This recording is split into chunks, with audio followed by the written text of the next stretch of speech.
Programming में आज का हमारा टॉपिक है एक्सेप्शन हैंडलिंग। इस वीडियो में मैं आपको बताऊंगा एक्सेप्शन हैंडलिंग क्या होता है। सबसे पहले तो एक्सेप्शन का मतलब क्या होता है हम इस पे बात करेंगे, ठीक है।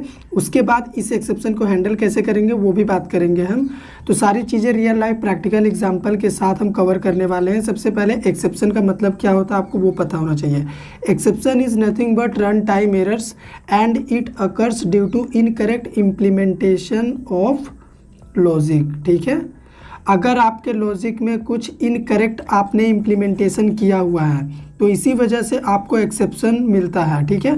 और ये एक्सेप्शन हमें तब मिलता है जब हम प्रोग्राम को रन करते हैं तब एरर आता है। तो ये जो रन टाइम एरर है ना, यही होता है एक्सेप्शन, ठीक है। रियल लाइफ एग्जांपल की अगर मैं बात करूं तो बहुत ही सिंपल रियल एग्जांपल अगर हम पहला वाला लेके चले, मान के चलो कि हम किसी को मनी ट्रांसफ़र कर रहे हैं मोबाइल एप्लीकेशन के थ्रू, ठीक है। मोबाइल एपीआई के थ्रू किसी को ऑनलाइन पेमेंट कर रहे हैं, लेकिन हमारे अकाउंट में बैलेंस ही नहीं है और हम किसी को मनी ट्रांसफ़र कर रहे हैं। तो उस टाइम पे हमें एक एरर मिलता है, इनसफिशिएंट फंड का एरर। तो ये जो एरर मिला ना, यही होता है एक्सेप्शन। जब हम रन टाइम में पेमेंट कर रहे थे तभी हमें अकर हुआ। तो ये एरर इसलिए अकर हुआ क्योंकि हमारे पास फंड नहीं था और हम मनी ट्रांसफ़र कर रहे थे। तो अगर हम इस एक्सेप्शन को हैंडल नहीं करेंगे तो यहाँ पे क्या होगा कि हमारा जो प्रोग्राम है वहीं पे स्टक हो जाएगा। अगर मान लीजिए जो भी एक्सेप्शन आया कि इनसफिशिएंट बैलेंस का, इसको अगर मान लीजिए डेवलपर लोग जो मोबाइल एपीआई बनाए हैं फ़ोन पे, गूगल पे, ये सब वो हैंडल नहीं करेंगे तो हमारा जो प्रोग्राम है वहीं पे एप्लीकेशन स्टक हो जाएगा और हमें पता भी नहीं चलेगा कि हुआ क्या। इसीलिए उन्होंने क्या किया कि अगर फंड नहीं रहेगा तो हमें एक मैसेज के तौर पे डिस्प्ले भी करा देते हैं कि मनी आपके अकाउंट में नहीं है। तो हमें इससे पता भी चल जाता है और उन्होंने इंटरनली इस चीज़ को कोड के थ्रू फिक्स भी किया हुआ है कि अगर मनी नहीं है तो पेमेंट नहीं होना चाहिए, ठीक है। सेकेंड रियल लाइफ एग्जांपल क्या है, अगर मान लीजिए आप कहीं भी घूमने जा रहे हैं, आपके पास कार है, आप कार से घूमने जा रहे हैं और आपका अचानक क्या हुआ कि टायर पंचर हो गया गाड़ी का।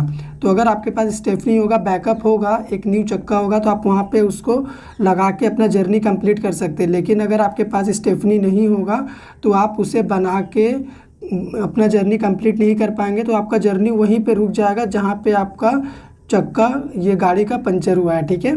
तो इसीलिए आपके पास क्या होना चाहिए, एक्सेप्शन को हैंडल करने का मैकेनिज़्म भी होना चाहिए। जैसे रियल लाइफ प्रोग्राम हम आपको क्या दिखाने वाले हैं पाइथन में, यहाँ पे आपको पता होना चाहिए। मान लीजिए एक वेरिएबल पे नंबर है 10, दूसरे पे है 0। अगर हम इनको डिवाइड करें, ठीक है, डिवाइड करके और इस सी को क्या करें, प्रिंट फंक्शन में हम प्रिंट करें तो हमें यहीं पे एक एक्सेप्शन मिलेगा, एक एरर मिलेगा, डिवाइड बाय 0 एरर मिलेगा। और इसके आगे प्रोग्राम, इस लाइन के आगे प्रोग्राम फिर रन नहीं करेगा क्योंकि हम किसी भी नंबर को 0 से डिवाइड नहीं कर सकते, ठीक है।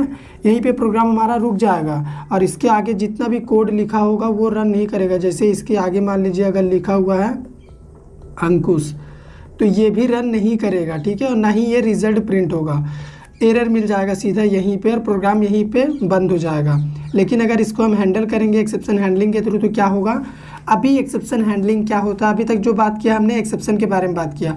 अब एक्सेप्शन हैंडलिंग क्या होता है, ये एक मैकेनिज़्म होता है जिसकी मदद से हम रन टाइम एरर को यानी एक्सेप्शन को हैंडल कर सकते हैं। कैसे, ट्राई, एक्सेप्ट, एल्स, ये 3 ब्लॉक होते हैं पाइथन में जिनकी मदद से हम एक्सेप्शन को हैंडल करते हैं। तो अगर मान लीजिए आपके पास ये 2 वैल्यू है 10 और 0, ठीक है, और रिस्की कोड, ट्राई ब्लॉक में आप सिर्फ रिस्की कोड लिखेंगे यानी सस्पिशियस कोड जिसमें एक्सेप्शन आने का चांस रहेगा।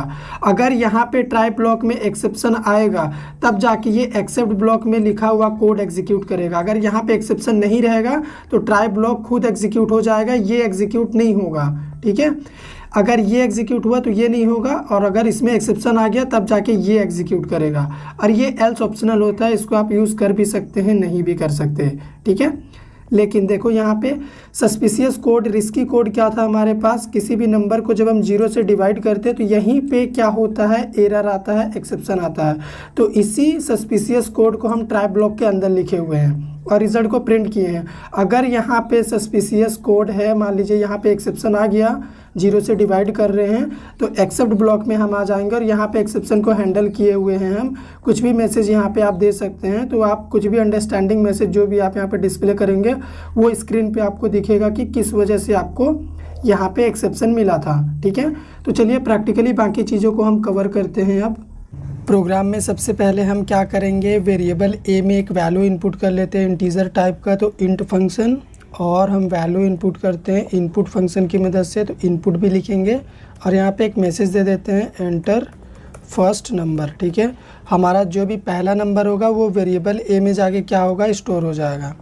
इसी तरह हम क्या करेंगे, एक और वैल्यू इनपुट करेंगे, तो यहाँ पे मैसेज को चेंज कर देंगे एंटर सेकंड नंबर। ठीक है, और इसको एक सेकंड वेरिएबल बी में स्टोर करते हैं।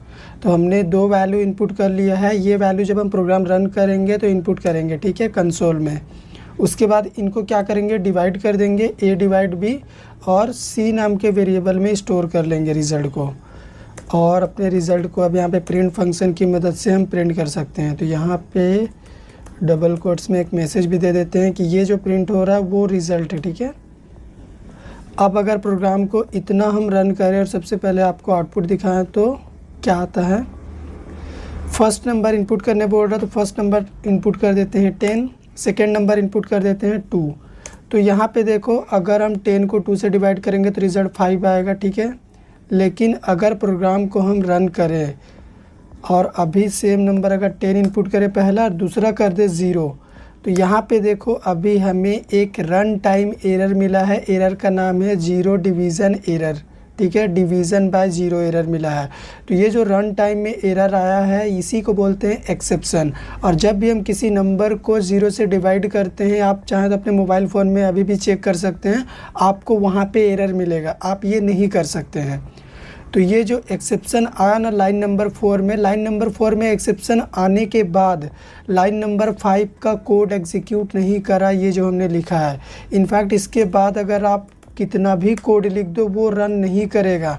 जैसे ही एक्सेप्शन मिलेगा फिर आपका प्रोग्राम वहीं पे टर्मिनेट करेगा। ठीक है, जैसे यहाँ पे फिर से रन करते हैं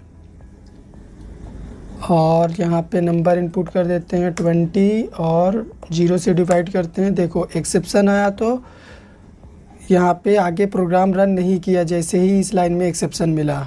लेकिन अगर इसी एक्सेप्शन को हम हैंडल करें तो हमारा प्रोग्राम एट द एंड तक रन करेगा। ठीक है, लास्ट तक सक्सेसफुली रन करेगा। ठीक है, वो बीच में टर्मिनेट नहीं होगा जैसे अभी लाइन नंबर 4 पे टर्मिनेट हो जा रहा। तो यहाँ पे रिस्की कोड कौन सा है, जहाँ पे एक्सेप्शन आ रहा है, ये वाला हमारा सस्पिशियस कोड है लाइन नंबर 4 का। तो सस्पिशियस यानी रिस्की कोड को हम क्या करेंगे, ट्राई ब्लॉक के अंदर लिखेंगे। तो यहाँ पे क्या करेंगे, हम एक ब्लॉक बनाएंगे एक्सेप्शन को हैंडल करने का, उसका नाम रहेगा ट्राई। ठीक है, और इस ब्लॉक के अंदर क्या करेंगे, अपने इस कोड को हम रख देंगे ट्राई ब्लॉक के अंदर। ठीक है, ये ट्राई ब्लॉक के अंदर चला गया। अब ट्राई ब्लॉक के अंदर ये रिज़ल्ट भी प्रिंट करेंगे क्योंकि हमें रिज़ल्ट भी चाहिए। अब मान लीजिए एक्सेप्शन आता है, हम 0 से ही डिवाइड करेंगे, तो फिर क्या होगा, हमारे पास एक अल्टरनेट सोर्स होना चाहिए जिसके थ्रू हम एक्सेप्शन को हैंडल कर लें। तो एक्सेप्ट ब्लॉक है जिसमें हम कोड लिखेंगे हैंडल वाला। तो यहाँ पे प्रिंट में हम एक मैसेज दे देंगे जिससे हमें समझ में आए कि एक्सेप्शन क्यों आ रहा। ठीक है, कैन नॉट डिवाइड टू 0, आप 0 से डिवाइड नहीं कर सकते नंबर को। ठीक है, ये मैसेज हमें प्रिंट हो जाना चाहिए अगर एक्सेप्शन आए तब। उसके बाद हमारा लास्ट में ये अंकित जो मैसेज है ये तो प्रिंट होगा ही। प्रोग्राम को सेव करें और रन करें। और अभी पहला नंबर हम इनपुट कर देते हैं 10, सॉरी कंसोल में वैल्यू इनपुट करते हैं 10, और सेकंड नंबर 0 इनपुट कर रहा हूं। तो यहाँ पे देखो अभी प्रोग्राम टर्मिनेट नहीं हुआ, हमें एरर भी नहीं मिला क्योंकि हमने इस बार एक्सेप्शन को देखो हैंडल किया हुआ। रिज़ल्ट में मैसेज क्या आ गया, कैन नॉट डिवाइड बाय 0, मतलब आप 0 से डिवाइड नहीं कर सकते। अगर आप करेंगे तो आपको यही मैसेज मिलेगा। और लास्ट में देखो अंकित प्रिंट हुआ है, मतलब हमारा प्रोग्राम लास्ट तक सक्सेसफुली एग्जीक्यूट हुआ है। तो ट्राई ब्लॉक में आप वो कोड लिखेंगे जो सस्पिशियस होगा, जिसमें रिस्क होगा, जिसमें एक्सेप्शन आने का चांस होगा। अगर ट्राई ब्लॉक में एक्सेप्शन आएगा तब जाके ये एक्सेप्ट ब्लॉक के अंदर लिखा हुआ कोड रन करेगा, जैसे इस बार किया था। लेकिन अगर ट्राई ब्लॉक में कोई एक्सेप्शन नहीं रहेगा, जैसे अगर प्रोग्राम को फिर से रन करें और ट्राई ब्लॉक में इस बार कोई एक्सेप्शन हम नहीं रखते हैं, तब आप देखिएगा अभी रिज़ल्ट आ गया हमारा, ठीक है, रिज़ल्ट आ गया हमारा 5, मतलब ये ट्राई ब्लॉक का रिज़ल्ट आ गया हमारा। ये एक्सेप्ट ब्लॉक का कोड रन नहीं किया क्योंकि ट्राई ब्लॉक में सब कुछ ठीक था। एक और होता है एल्स ब्लॉक, ठीक है, उसको भी आपको जान ही लेना चाहिए। एल्स ब्लॉक के अंदर मान लो मैं अपना ये नेम ही प्रिंट कर देता हूँ, ठीक है। अब अगर प्रोग्राम को हम रन करें, समझिएगा, सबसे पहला वैल्यू मान लो यहाँ पे 25 एक नंबर है, हम 0 से डिवाइड कर रहे हैं, तो यहाँ पे देखो सिर्फ एक ही रिज़ल्ट आया, कैन नॉट डिवाइड बाय 0, ठीक है। आप 0 से डिवाइड नहीं कर सकते जो एक्सेप्ट में हमने लिखा है। तो अगर ट्राई ब्लॉक में एक्सेप्शन आएगा, रन टाइम एरर आएगा, तो ये एक्सेप्ट ब्लॉक का कोड रन करेगा और ये एल्स कभी भी रन नहीं होगा अगर ट्राई ब्लॉक में एक्सेप्शन आ गया तब। लेकिन अगर ट्राई ब्लॉक में सब कुछ ठीक रहा तो ये एक्सेप्ट ब्लॉक कभी रन नहीं करेगा, ये एल्स हमेशा रन करेगा अगर ट्राई ब्लॉक में सब कुछ ठीक रहा तो यहाँ पे प्रोग्राम को फिर से रन करते हैं। अभी इस बार कंसोल को बंद करते हैं, ठीक है, और फिर से प्रोग्राम को रन करते हैं और अभी कुछ दूसरा वैल्यू हम इनपुट करते हैं। जैसे अगर हम वैल्यू इनपुट करें 30 और सेकंड नंबर इनपुट करें 10, तो देखो ट्राई ब्लॉक में सब कुछ सही था, तभी ये हमारा रिज़ल्ट प्रिंट हो गया, सी का वैल्यू 3। उसके बाद ट्राई ब्लॉक में सब कुछ सही था, तो देखो एल्स ब्लॉक सीधा रन किया और एल्स ब्लॉक का आउटपुट अंकित भी यहाँ पे देखो प्रिंट है। और ये बीच वाला एक्सेप्ट प्रिंट नहीं हुआ क्योंकि जब एक्सेप्शन नहीं रहेगा तो हैंडल ही हम नहीं करेंगे, और जब हैंडल नहीं करेंगे तो ये एक्सेप्ट ब्लॉक चलेगा नहीं। एक्सेप्ट ब्लॉक का यूज़ हम क्यों करते हैं? एक्सेप्शन को हैंडल करने के लिए, ठीक है। तो इस बार एक्सेप्शन नहीं था, इसीलिए ट्राई रन किया पूरा, उसके बाद ये एल्स ब्लॉक में ये वाला आउटपुट हमारा आ गया और प्रोग्राम हमारा लास्ट तक सक्सेसफुली रन करता है अगर हम एक्सेप्शन को हैंडल कर लेते हैं तब। तो ये सिंपल सा कॉन्सेप्ट था हमारा एक्सेप्शन हैंडलिंग का। पाइथन में बहुत सारे एक्सेप्शन होते हैं, ठीक है, एक्सेप्शन एरर होते हैं। तो आने वाले वीडियो लेक्चर में हम सभी एक्सेप्शंस एरर को सेपरेटली कवर करेंगे, हर टाइप के एक्सेप्शन को हम देखेंगे, ठीक है, कि उन्हें हम कैसे हैंडल कर सकते हैं। अगर आपको ये वीडियो हमारा इंट्रोडक्शन वाला पसंद आया हो तो लाइक करिए, शेयर करिए, चैनल पर नए हैं सब्सक्राइब कर दीजिए।